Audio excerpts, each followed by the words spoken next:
Olá, seja bem-vindo ao canal. Somos alunos da Universidade Federal Rural da Amazônia, campus de Parauapebas, Pará, discentes do curso de graduação em Administração. Estaremos neste momento apresentando como tema Empresa Pública, referente à atividade complementar da disciplina de Contabilidade Superior, que tem como docente professora Juliana Souza e discentes Ana Carla, Ana Luísa, Marília Esmeralda e Ricardo Souza. Então, pessoal, falando aqui, iniciando, a apresentação, esse primeiro slide a gente vai estar falando sobre conceito de empresa pública, né? Falando um pouquinho sobre essa questão do conceito e onde é que a gente pode estar encontrando, conceito de empresa pública.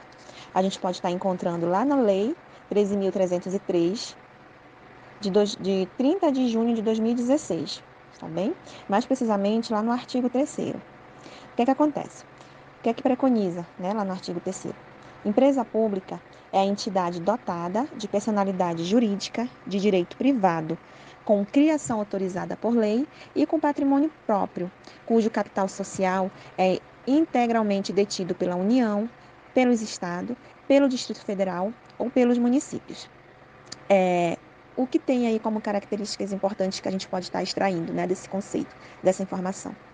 A gente verifica que para ser criada uma empresa pública, tem que haver uma lei que autorize a sua criação, Diferente da autarquia. Uma autarquia, ela é criada diretamente por uma lei, E já a empresa pública não. É necessário uma lei que autorize a sua criação, A gente verifica também que o capital social ele é integralmente detido pela União, pelos Estados, pelo Distrito Federal ou pelos municípios, Então, o que é que isso quer dizer?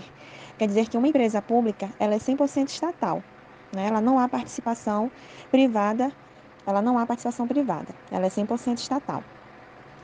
E a gente também verifica aqui que ela é de personalidade, é uma entidade dotada de personalidade jurídica de direito privado.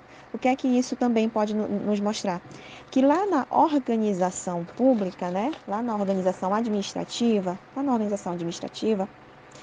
a gente pode estar verificando que a empresa pública, ela vem, da administração indireta, de uma administração indireta, devido ela ter essa personalidade jurídica de direito privado, de personalidade jurídica própria.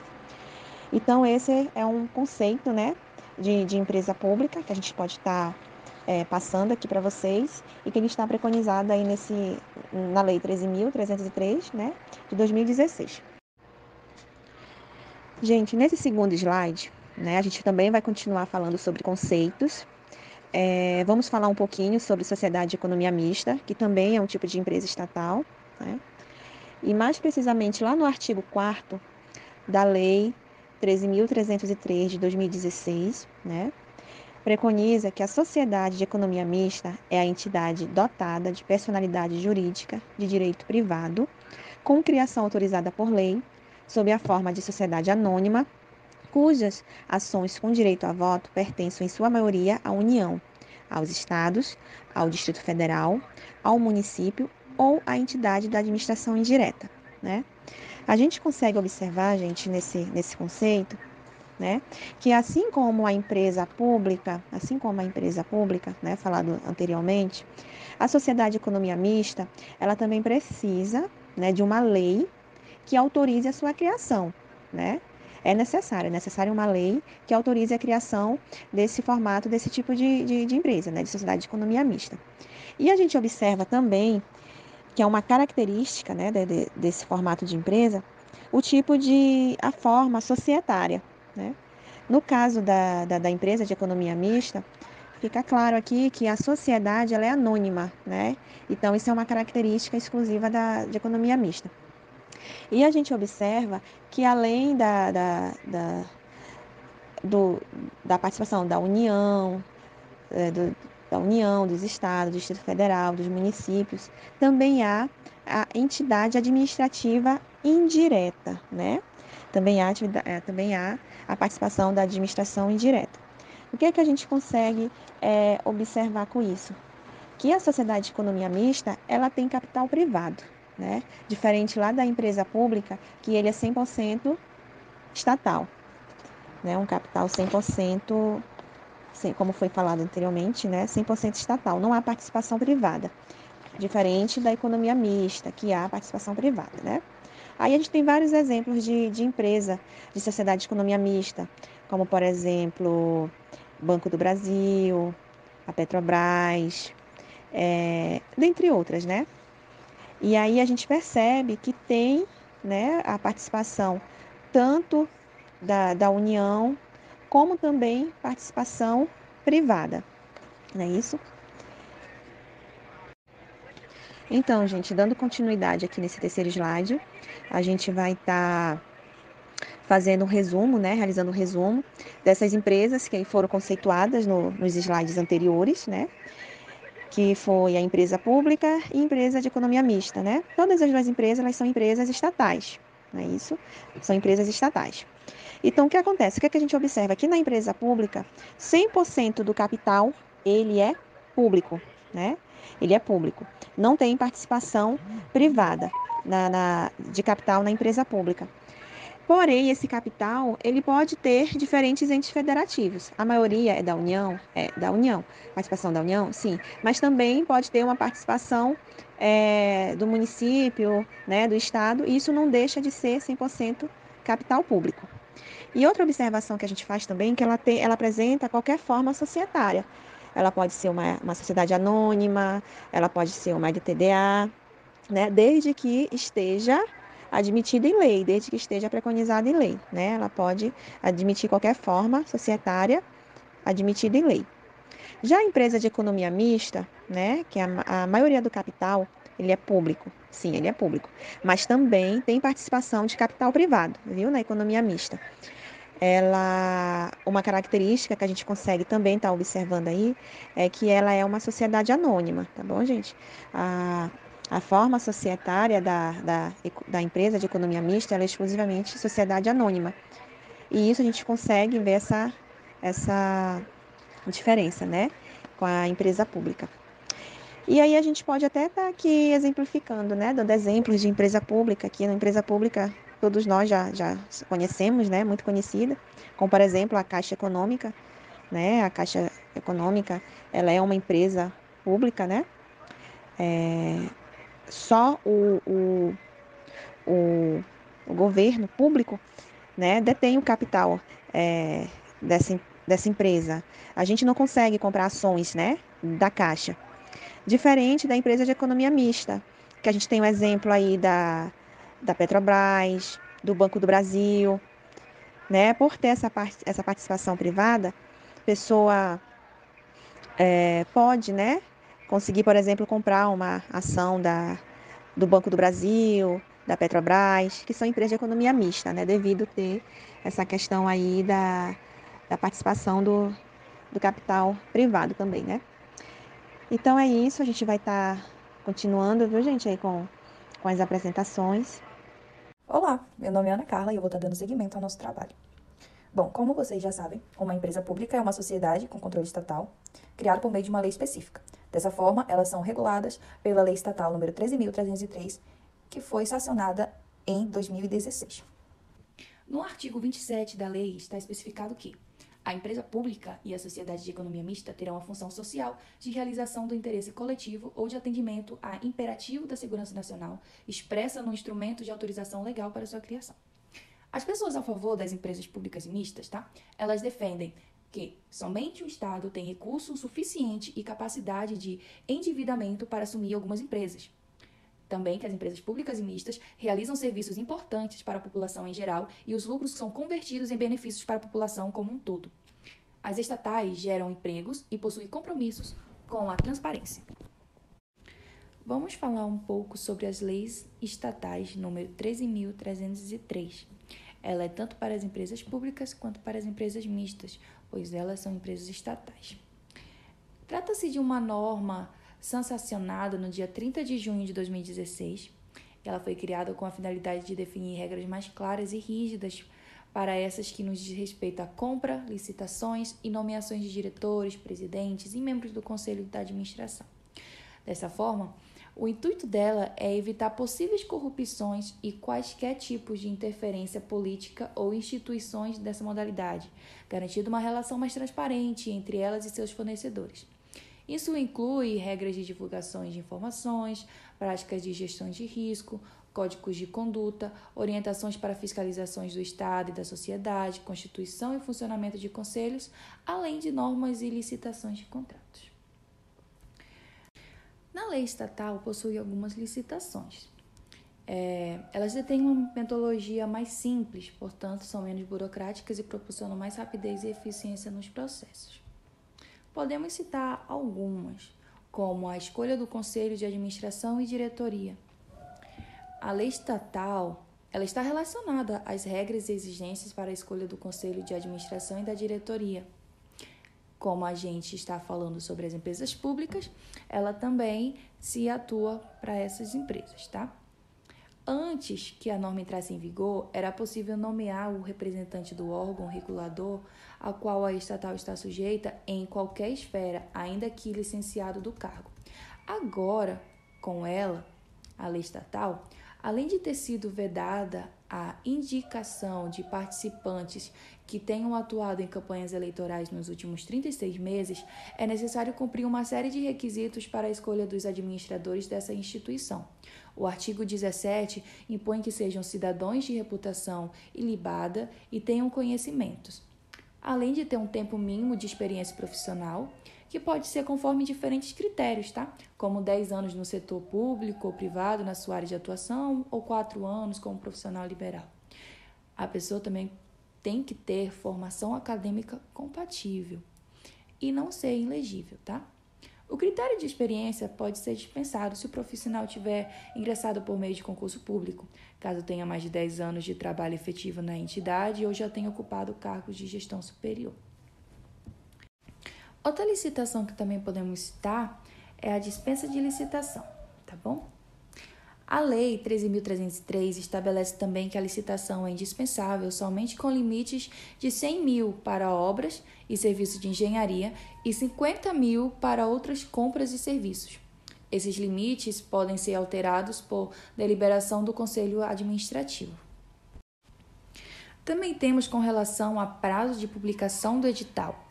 Foi criado outros prazos que se encontram entre a data de publicação do edital e da apresentação das propostas, que está no artigo 39, dos quais são, para aquisições de bem, 5 dias úteis, quando adotado como critério de julgamento o maior desconto ou menor preço, 10 dias úteis nas demais hipóteses.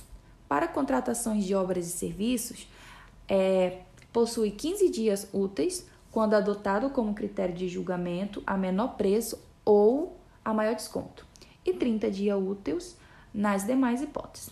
No mínimo, 45 dias úteis para licitações que adote-se como critério de julgamento a melhor técnica ou a melhor combinação de técnica e preço, bem como a licitação em que haja contratação semi-integrada ou integrada. Também temos o critério de julgamento. Os critérios de julgamento que já existiam são de menor preço, melhor combinação de técnica e maior desconto. Entretanto, a lei das estatais oferece novos critérios para se adotar ao realizar contratações, que são maior oferta de preço, maior retorno econômico, melhor conteúdo artístico e também melhor destinação de bens alienados. Também podemos falar sobre as contratações por meio de licitações públicas, tá? Até a sanção da nova norma de 2016, as contratações, tanto das empresas públicas como mistas, tá? Eram regulamentadas pela Lei 8.866/93. Vamos falar dessa lei mais na frente. A famosa Lei das Licitações. A norma previa que diferentes modalidades de licitações, como concorrência, tomada de preço, leilões, etc., sendo obrigatório estimar o valor da contratação nos pregões, mesmo que não conste no edital. Pode ser feita a verificação no processo de licitação, mas já não é mais aplicável, tá? Pois a Lei Estatal 13.303, agora para realizar a aquisição de bens e serviços comuns, essas entidades devem adotar preferencialmente o pregão. a permissão que o valor estimado se mantenha em sigilo, no artigo 34. Ou seja, o interessado não vai ter como acessar o mesmo. Há também alteração nas fases invertidas. Do mesmo modo que ocorre no pregão, as fases também são invertidas nas licitações nas estatais. Portanto, primeiramente, acontece a fase das propostas e dos lances e depois ocorre a fase de habilitação. Na Lei 13.303 também temos uma licitação da maior negociação.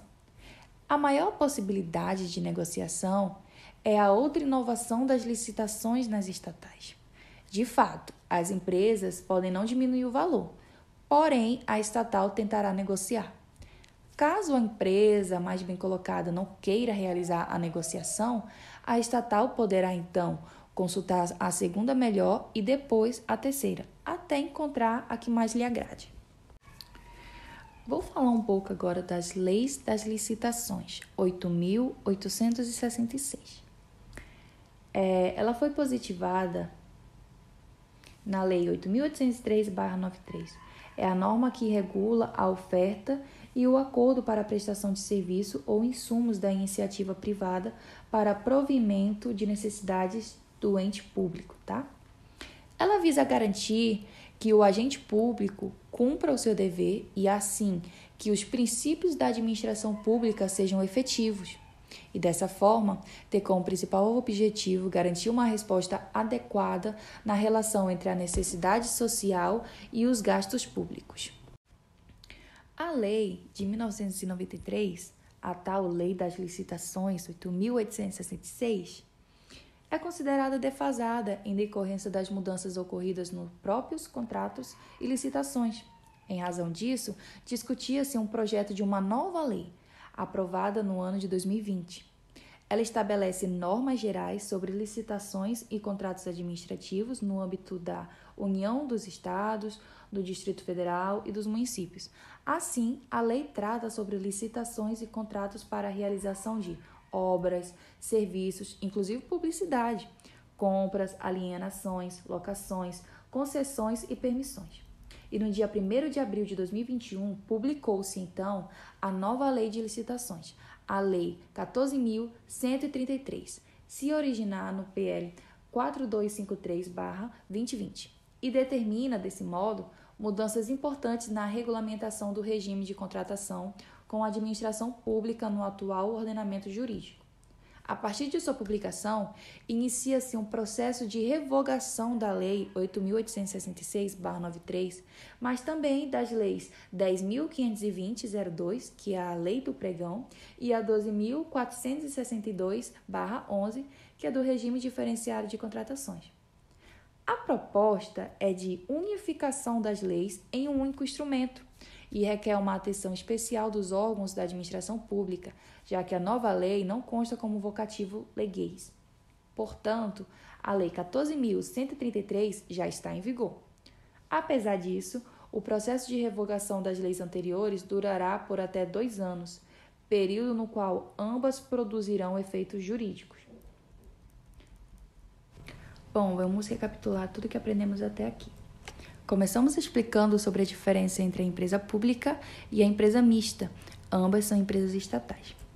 Depois demos uma breve definição segundo o artigo 27 da Lei Estatal 13.303 sobre o que são as empresas estatais, ou seja, o que é uma empresa pública.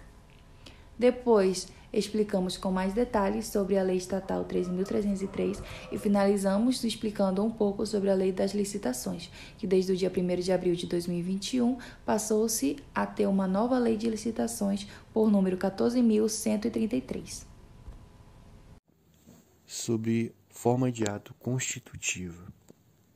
Atos constitutivos são os atos que regulam o funcionamento das sociedades e das empresas, em geral, pessoas jurídicas.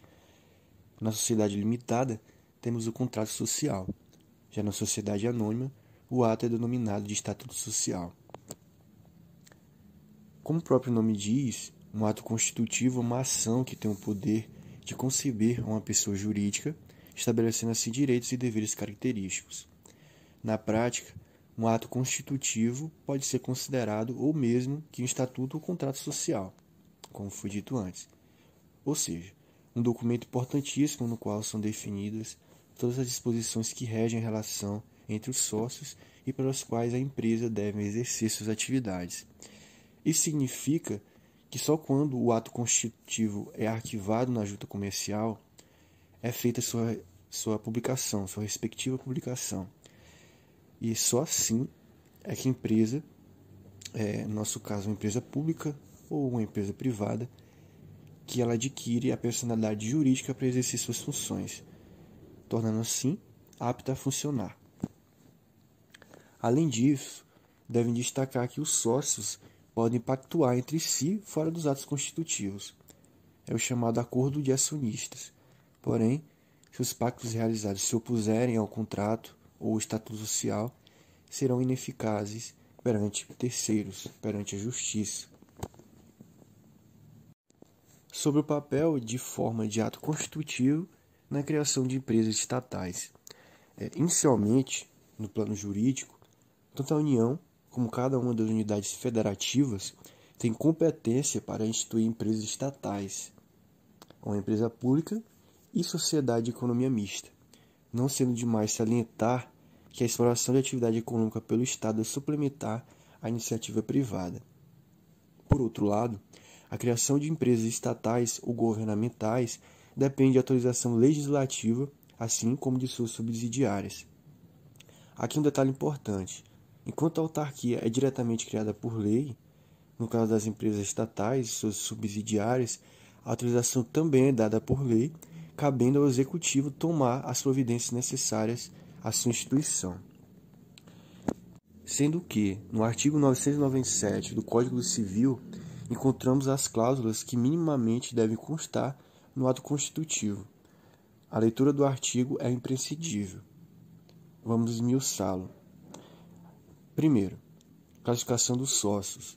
O contrato deverá conter o nome e a qualificação dos sócios, compreendendo esta última para pessoas físicas, a nacionalidade, o estado civil, a profissão, ou seja, todos os seus dados pessoais para as jurídicas, as nacionalidades e sua sede. Além desses dados, os sócios costumam ser qualificados pelo número de inscrição no cadastro de pessoas físicas, o CPF, ou no Cadastro Nacional de Pessoas Jurídicas, o CNPJ. Segundo, objeto social. A atividade explorada economicamente pela sociedade deverá ser declarada no contrato social de forma precisa e detalhada. Terceiro, nome empresarial. O contrato social deverá conter o nome empresarial sobre o qual girará a sociedade. Sede. Deverá esclarecer o contrato social qual é o município da sede da sociedade, o local onde pode ser encontrado seu representante legal. O prazo de duração, a empresa pode ser contratada por prazo determinado ou indeterminado, de acordo exclusivamente com a manifestação de vontade dos sócios. Capital social. O contrato social deverá especificar o capital social da sociedade, bem como o modo e prazo de sua integralização e as cotas pertencentes a cada um de seus sócios. A nomeação do administrador cabe ao contrato estabelecer a representação legal da sociedade, nomeando o seu administrador ou seus administradores. E por último, a participação e responsabilidade dos sócios. Deverá constar no contrato a participação de cada sócio nos lucros e nas perdas, bem como se os sócios respondem ou não subsidiariamente pelas obrigações sociais. Então, tudo isso engloba no assunto de ato constitutivo de empresas públicas. Oi, eu sou a Ana Luísa e irei agora dar continuidade e finalizar a nossa apresentação. Começarei apresentando os tipos de responsabilidades que as empresas públicas precisam ter. Abordo agora quais são as responsabilidades civis das empresas públicas. A primeira delas é a responsabilidade civil do Estado, onde, segundo o conceito apresentado por Di Pietro em 2018, é a obrigação de reparar danos causados a terceiros em decorrências de comportamentos comissivos ou omissivos, materiais jurídicos lícitos ou ilícitos, imputáveis aos agentes públicos. Esse tema foi tratado por diversas teorias ao longo do tempo, que vão desde a teoria da irresponsabilidade até a teoria do risco integral. A teoria da irresponsabilidade para o Estado dispõe de uma autoridade incontestável, não sendo cabível a responsabilização. Também, explicando a matéria, surgiram as teorias feministas, divididas em duas fases, que seriam as teorias dos atos de império e de gestão e a teoria da culpa civil, quando a responsabilidade subjetiva. A primeira estabelece que o Estado somente pode ser responsabilizado em decorrência dos atos de gestão, que são aqueles praticados em situação de igualdade com os particulares, ao contrário dos atos de império, que decorrem da supremacia estatal e prerrogativas decorrentes. A segunda previu a responsabilização estatal desde que demonstrada a culpa do agente. Nos termos do 6º parágrafo do artigo 37 da Constituição Federal, a responsabilidade civil do Estado é objetiva, ou seja, independe da comprovação do elemento culpa para sua incidência. Contudo, no que diz respeito às empresas públicas, para a definição da incidência de previsão constitucional, é essencial a análise de distinção feita anteriormente entre empresas públicas prestadoras de serviços públicos e empresas públicas exploradoras de atividades econômicas. Como dito, as empresas públicas prestadoras de serviços públicos subordinam-se aos ditames do artigo 175 da Constituição Federal e, nessa condição, respondem objetivamente por danos causados a terceiros, consoante o já citado parágrafo 6º do artigo 37 da Constituição Federal. Sobre o tema, Mello, em 2009, afirma que a responsabilidade civil das empresas prestadoras de serviços públicos é objetivo. Ele fala que atualmente é certo que se governa na conformidade dos mesmos critérios que se aplicam ao Estado, ou seja, o da responsabilidade objetiva, pois assim é segundo doutrina e jurisprudência a responsabilidade pública, portanto, independe de dolo ou culpa, bastando o nexo causal entre o comportamento e o agravo descarte produzido. Isso por força de precipitado artigo 37, parágrafo 6 da Constituição, que estabelece para as pessoas de direito privado prestadoras de serviço público a mesma responsabilidade que incumbe às pessoas de direito público. Alguns demonstrativos contábeis são exigidos para esse modelo de organização. Antes disso, é necessário tomarmos conhecimento do que são esses demonstrativos contábeis, que também são chamados de demonstrações financeiras, onde eles são relevantes porque entregam indicadores valiosos capazes de orientar a gestão das empresas. No entanto, para que as demonstrações contábeis sejam capazes de refletir a realidade corporativa, a contabilidade desse local precisa estar em dia, não pode ter fraudes e tem que estar com os lançamentos feitos de forma correta. As demonstrações contábeis são documentos que apresentam o fluxo contábil financeiro da empresa em um dado período. Trata-se de um recorte de desempenho da empresa apresentados em números. De acordo com a Lei nº 6.404 de 76, a divulgação desses demonstrativos é obrigatória para empresas de sociedade por ações apresentadas ao público que tenham interesse como acionistas ou sócios. A elaboração e a divulgação das demonstrações contábeis são exigidas pela legislação brasileira para a empresa de capital aberto e, na prática, ao fim de um período de exercício, o setor administrativo e contábil deve se preocupar com a organização de 6 tipos de demonstrações financeiras. O conjunto completo é formado por balanço patrimonial, demonstração do resultado, demonstração dos lucros ou prejuízos acumulados, que pode ser substituído pela demonstração das mutações do patrimônio líquido, demonstração dos fluxos de caixa, demonstração do valor adicionado divulgado pela entidade e, sexto, notas explicativas, incluindo a descrição das práticas contábeis. O objetivo das demonstrações contábeis é ser utilizado como uma ferramenta facilitadora, onde pode ser entregue dados valiosos para gestores, permitindo o desenho de uma espécie de mapa de desempenho. Ao comparar os dados atuais com os indicadores de períodos anteriores, por exemplo, os administradores eles têm condições de tomar decisões com a segurança e em suas demonstrações contábeis podem se converter em uma ferramenta gerencial para a sua empresa. Para finalizar, alguns exemplos de empresas públicas existentes no Brasil são o Banco Nacional de Desenvolvimento Econômico e Social e a Caixa Econômica Federal. Esses dois foram mencionados no início.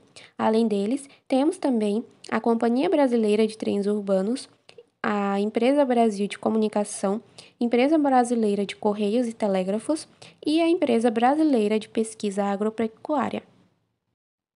Obrigada por terem participado da nossa apresentação. Até a próxima!